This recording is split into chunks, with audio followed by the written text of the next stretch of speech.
சக்திவேல் அவர்களுக்கு நன்றிகள். இப்போது அழைக்கிறோம் அவரை பேசுவதற்கு. வணக்கம். விநாயகர் சதுர்த்தி நன்னாளில் உங்களை சந்திக்கிறதுல எனக்கு பெரிய சந்தோஷமாக இருக்குது. காந்தி கண்ணாடி ஒரு பர்ஃபெக்டாக ஒரு அன்பையும் அதோட அடுத்த பரிமாணங்களையும் விளக்கக்கூடிய ஒரு படமாக. சரி, இந்த சின்ன வயசில் ரொம்ப ரொம்ப மெச்சூர்டாக அன்பு, அதன் பரிமாணம், அதோட அடுத்த கட்டம், இதை ரொம்ப ரொம்ப அழகாக சொல்லியிருக்காரு. இந்த படத்தில் நம்ம இதுவரைக்கும் நிறைய பாரதி கண்ணம்மா பற்றி கேள்விப்பட்டிருப்போம். பாரதினாலே கண்ணம்மா ஞாபகம் வரும். இந்த படத்துக்கு பிறகு காந்தி கண்ணம்மா என்ன என்ன பண்ணி வச்சுருக்காங்க. காதல்னாலே காதல் சந்தியா பரத் ஞாபகம் வரும். எனக்கு இனிமேல் பாலாஜி சக்திவேல் சாரும் அர்ச்சனா அம்மாவும் தான் ஞாபகத்துக்கு வருவாங்க. அப்படி ஒரு காதல் நீ இருக்கே பார்த்துக்கலாம் அப்படிங்கிறது சாதாரண விஷயம் இல்லை.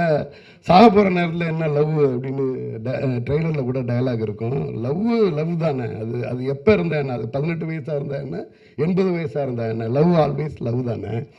அதான் சொல்கிறேன், பரத் சந்தியா மாதிரி எனக்கு இருந்துச்சு பாலாஜி சக்திவேல் சாரும் அர்ச்சனா அம்மாவும் நடிச்சிருந்தது.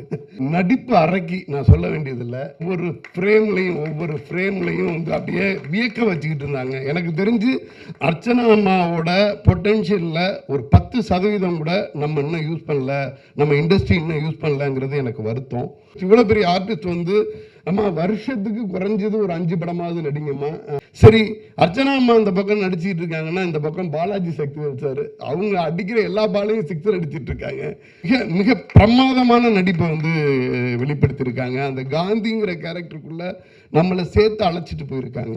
ரொம்ப அழகா ஒரு காதல் கதையை மையப்படுத்தின, ஒரு மெச்சூர்டு லவ்வை மையப்படுத்தின ஒரு படமாக ஸ்டார்ட் பண்ணுற இடத்துல நம்மளோட தம்பி பாலா கதாநாயகனா உள்ள வர்றாரு. கதைநாயகன்கிற வார்த்தையை கூட நான் யூஸ் பண்ணக்கூடாதுன்னு நினைப்பேன். என்னன்னா, நிறைய காமெடி பண்ணிட்டு திடீர்னு வர்றவங்களை கதாநாயகன் சொல்றதுக்கு கஷ்டப்பட்டு அல்லது போடுறதுக்கு பயந்து கதைநாயகன் அப்படின்னு எல்லாம் சொல்லுவாங்க. ஆக்சுவலாக கதாநாயகன் தான். இந்த படத்தோட கதாநாயகனா பாலா உள்ள வர்றாரு. ரொம்ப ரொம்ப அந்த உடல் மொழி தன்னை ஒரு கதாநாயகனா வரணுங்கிறப்ப தன்னோட பிசிக்கை என்ன மாதிரி ரெடி பண்ணணும், அதுலேருந்து ஆரம்பிச்சு சின்ன சின்ன விஷயங்கள்லாம் நிறைய ஒர்க் பண்ணிட்டு உள்ள நடிச்ச மாதிரி இருந்துச்சு. மிக பிரமாதமா பண்ணி இருக்காரு. ஒரு முக்கியமான வளர்ச்சி. சின்னத்திரையோட பிரபலத்தோட நேரடியா சினிமா நோக்கி வரும் பொழுது அது ஈஸியா இருக்கும். ஆனா அதுல அவர் ஒரு மிக கடினமான பாதையை தேர்ந்தெடுத்திருக்கிறார். இந்த கடினமான விஷயம் என்னன்னா, சக மனிதர்கள் மேல அன்பு செலுத்தணும் அப்படின்றது. சக மனிதர்கள் மேல அன்பு செலுத்துறதோ, சக மனிதர்களின் சந்தோஷத்தை நம்ம பக்கத்துல இருந்து பார்க்கணும்னு ஆசைப்படுறதையோ விட கஷ்டமான விஷயம் எதுவுமே கிடையாது. யாரெல்லாம் சக மனிதர்கள் மேல அன்பு செலுத்துறாங்களோ அவங்க மேல பல்லாயிரக்கணக்கான அம்புகள் வீசப்படும். நீங்க என்னன்னா, நிறைய பார்த்துட்டு இருக்கேன். நீங்க உங்களுடைய துறையில இருந்துட்டு அந்த துறையோட வேலையை மட்டும் பார்த்துட்டு போகும்போது பிரச்சனை இருக்காது. நான் ஒரு துறையில இருக்கேன், என் சக்தியை மீறி நான் ஒரு விஷயத்த மற்றவங்களுக்கு பண்றேன் அப்படின்னப்ப இங்க வன்மம் ஆட்சி செய்கிறது. வன்மத்துக்கு நிறைய ப்ரியாரிட்டி இருக்குது. பிரஸ்லேருந்தே எடுத்துக்கலாம். ரொம்ப ரொம்ப இங்க பாலிசியோட எழுதுறவங்க, இங்க உள்ளவங்க அவ்வளோ எழுத்தாளர்கள் இருப்பாங்க. அந்த பேனாவுக்கு மிகப்பெரிய நெறிகளை அவங்க கடைபிடிப்பாங்க. காலங்காலமா அவங்க பத்திரிகையில எழுதிக்கிட்டு இருப்பாங்க. அவங்க அந்த விமர்சனத்துல அந்த சினிமா மேல இருக்கக்கூடிய அன்பு வெளிப்படும், அந்த மக்கள் மேல இருக்கக்கூடிய பாசம் வெளிப்படும். ஏதாவது தவறுன்னா தவறை சுட்டி காட்டுற மாதிரி எழுதுவாங்களே ஒழிய வெறுமனே அந்த விமர்சனத்தை ஹைலைட் பண்றதுக்கான விமர்சனம் எழுதாத அத்தனை பத்திரிகையாளர்கள் இங்க வந்திருக்காங்க.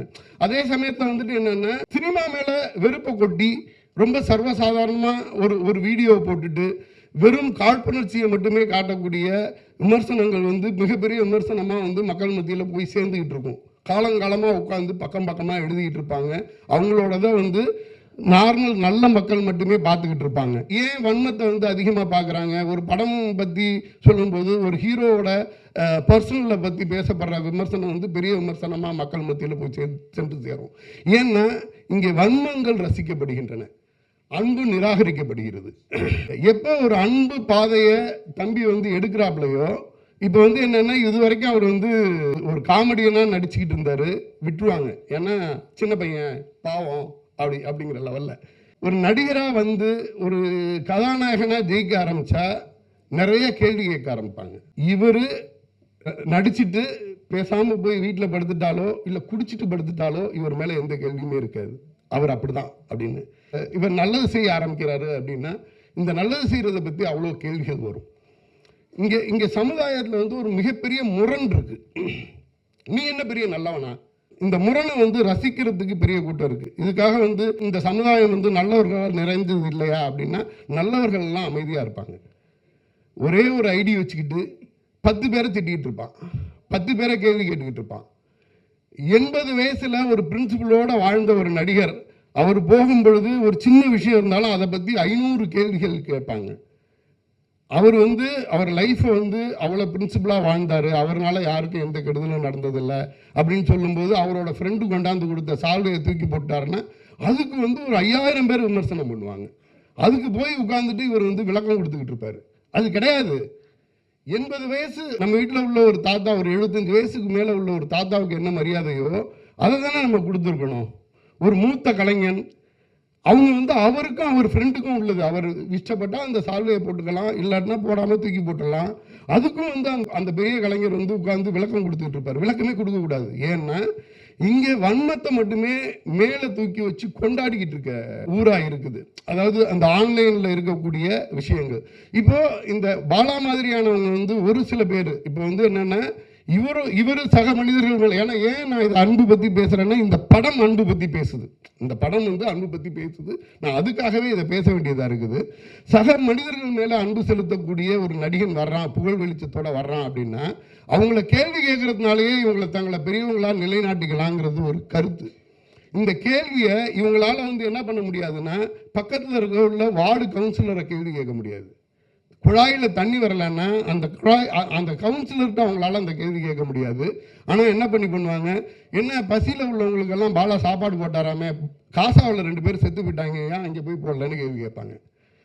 அவருக்கு கனெக்ட் ஆகக்கூடிய விஷயத்த யாரோ ஒவ்வொருத்தருக்கும் ஒவ்வொரு விஷயம் கனெக்ட் ஆகும். அவர் வந்து அடிமட்டத்து மக்களை பார்த்து வந்திருக்கிறதுனால ஒரு சாப்பாடு 4 பேருக்கு சாப்பாடு போடணும்னு நினைக்கிறாரு, அவரை பண்ண விடுங்க அப்படிங்கிற மாதிரி இருக்கும். பொறுப்புணர்ச்சியிலேருந்து சொல்கிறேன். புகழ் வெளிச்சம் ஃபர்தராக அவர் மேலே வீசப்படும் பொழுது அடுத்தது வந்து இம்மிடியேட்டாக விமர்சனம் வைக்கப்பட இருக்கும். அந்த விமர்சனம் வந்து என்னென்னா அது உங்களை தாக்குறதுக்காக இருக்காது, அவங்கள நிலைநிறுத்திக்கிறதுக்காக இருக்கும். ஸோ ஒரு வளர்ந்து வரக்கூடிய ஒரு நடிகராக கதாநாயகனாக உங்களை வரவேற்கிறேன். சக மனிதர்கள் மேலே நீங்கள் காட்டக்கூடிய அன்போ பாசமோ அது அப்படியே இருக்கட்டும். ஏன்னா ஒரு சாதாரண மனுஷன் சக மனிதர்களோட அன்போடையும் வெற்றி பெற முடியுங்கிறதுக்கு ஒரு அடையாளமாக பாலா வரணும்னு நான் ஆசைப்படுறேன். இது மாதிரியான சாதாரண மனிதர்களோட மிகப்பெரிய வெற்றி இந்த காலகட்டத்தில் 2025லையும் சக மனிதர்கள் மேலே அன்பை செலுத்தி வெற்றி பெற முடியுங்கிறது வந்து அடுத்த கட்டத்துக்கோ இல்லை இருக்கக்கூடிய மக்களுக்கு நம்பிக்கை அளிக்கக்கூடிய ஒரு விஷயமாகவோ இருக்கும். கலீல் ஜிப்ரான் சொல்லுவார், ஆன் லவ் அப்படிங்கிற ஒரு கவிதையிலேருந்து, அன்பு உங்களை அழைக்கும் பொழுது அதை பின்தொடருங்கள். அந்த பாதை வந்து கரடு முரடாக இருக்கும், உங்களுக்கு வழி கொடுக்கக்கூடியதாக இருக்கும், பின்தொடருங்கள். அன்பு உங்களை அடைக்கும் பொழுது அன்பை நம்புங்கள், அது உங்களை நெருக்கும், உங்களை நொறுக்கி போடும். அன்புடனேயே இருங்கள். நிறைய அன்பை கொடுக்கும்போது அன்புகிட்டேருந்து நீங்கள் எதையுமே பெற முடியாது. நீங்கள் ஃபைனலாக அன்பை மட்டுமே பெறுவீங்க. உங்களுக்கு வந்து அந்த அன்பு வந்து உங்களை வந்து சிலுவையில் அறையும், மிகப்பெரிய நகைக்கீரல்களை கொடுக்கும். அந்த நகைக்கீரல்கள் அன்பினால் ஆனவை, அதை பற்றி கவலைப்படாதீர்கள். இது வந்து கலீல் ஜிப்ரானோட கவிதை என்னைக்கோ படித்தது, அதை நான் சொல்லணும்னு சொன்னேன். ரொம்ப அவையில் போயிட்டோமோன்னு நினைக்கிறேன். தம்பி ஜெய்கிரன் வந்து சபதியாக இருந்து தயாரிப்பாளராக வர்றார் அப்படின்னு சொன்னாங்க. நான் வந்து நிறைய புது தயாரிப்பாளர்கள் வரும்போது திரைப்படத்தை வந்து எதோட கம்பேர் பண்ணுவேன்னா சிலையோட தான் கம்பேர் பண்ணுவேன். நான் ஒரு படம் எடுத்திருக்கேன், நான் ஒரு 5 கோடி ரூபாயில் ஒரு படம் எடுத்திருக்கேன், இது எவ்வளவு கவர் பண்ணிட முடியும்? நான் ஒரு 10 கோடி ரூபாயில் ஒரு படம் எடுத்திருக்கேன், இதை எவ்வளவு கவர் பண்ண முடியும்னு தான் ஒரு ப்ரொடியூசர் வருவாங்க.